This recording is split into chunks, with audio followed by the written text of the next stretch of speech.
See what your message is for today, okay? And I thank you so much for joining me. Please help me reach my next goal, which is 2,000. For those of you who have subscribed, thank you so much. If you like the way I read and this resonates, then most definitely welcome and thank you for your support. Vanishing Mirror,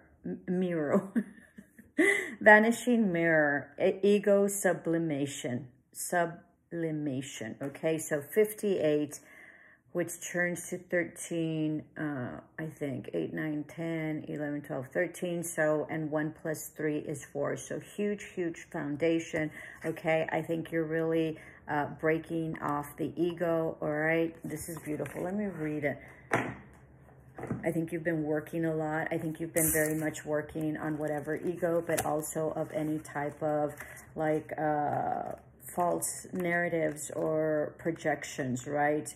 Or reflections that you had. Maybe you understood that those were something that you needed to work on. So Vanishing Mirror, ego sublimation, I think is the way of pronouncing, letting go of self-centeredness, becoming a vessel of possibility.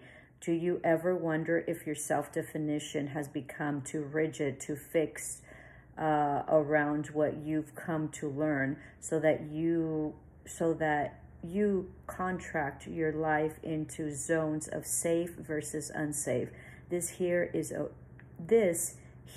okay, but over there, well, that might be too risky. Judgment, feet, self-righteousness, and overconfidence are only some of the traits that keep you from evolving. I'm so sorry, I'm reading weird. It's because I sort of can't see very well and it's kind of dark, and I was going to flash this because I have a little flashlight here because I'm getting very blind, but I thought that was kind of weird and I wasn't going to do that, so try my best.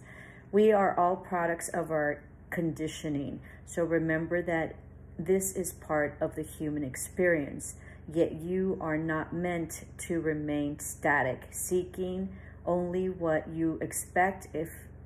Even if it appears ambitious, is still too narrow. You go nowhere when you hesitate to move out of your comfort zone.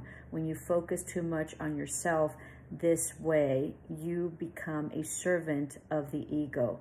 It edges God out, removing the magic of possibility. Imagine looking into a mirror and seeing only what you are now. If you can let your self-definition soften, moving beyond the veil of your potential, a magical emptiness exists where all things are possible. Look again. Who could you be? What could you see reflected if you allowed yourself to be other than how you define yourself now? Nothing less is required of you now. In this moment, let go of who you think you are and allow a new you to emerge. You will recognize yourself as what you are, a partner of co-creation in service to the divine. Doesn't it feel good? So I think we're going to leave it at that. I know that I've been going through really hard leveling up, right? And I don't know, like readjust. It's not a readjustment. It's just a very different type of life that I'm living now. And so I think that goes along for everybody, especially if you live in the United States. There's a lot of changes, you know, politically that are really going to change the way we have lived in the past, okay? So anyway, so absolutely, I think you have really dissolved your ego, and I think that you're truly living in your purpose now at this point, okay? So you might be 58, you might be older, you know, you can also be 34, sort of what's coming in. So whatever age it is that you are, I think that you've, you know, really tore down your ego. So congratulations, love and light.